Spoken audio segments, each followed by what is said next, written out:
Ժողովուրդ ջան,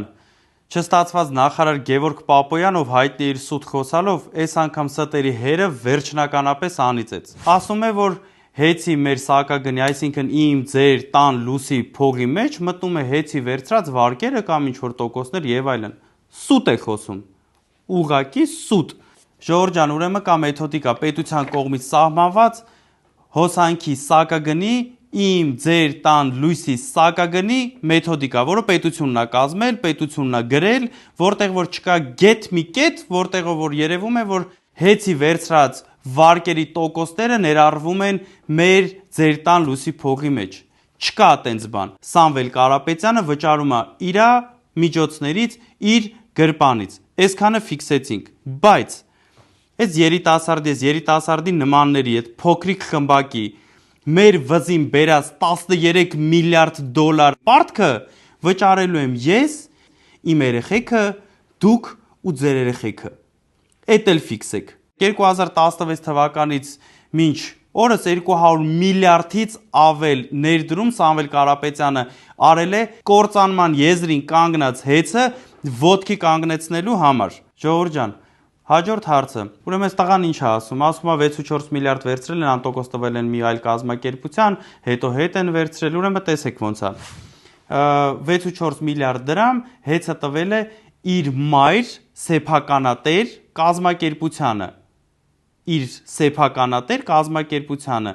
1 ամսով անտոկոս տվել է, հետո հետ է վերադարձրել։ Եվ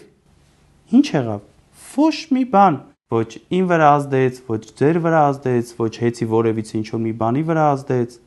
Տղա ջան, դու ոնց որ ոչ տնտեսագիտությունից, ոչ մի բանից, ոնց որ իրականում տեղեկություն չունես, գիտելիքներ չունես, դու ոնց ես քո այդ պաշտոնում աշխատում, չնայած տեսնում եմ ոնց ես աշխատում, ինչ կա չկա պրավալ ես տվել արդեն։ Այս ամբողջ իր ելույթի ժամանակ մի ճիշտ բան ասել։ Կառավարությունը վերցրել է հեծը։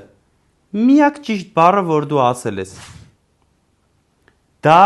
եղել է քաղաքական պատվեր, որը որ կատարել եք։ Թալանչին ու կողոպտողը հենց դուք եք, ձեր թազա հարստացածներով, պետական բյուջեն կերածներով, պետական պարտքը շատացրողներով,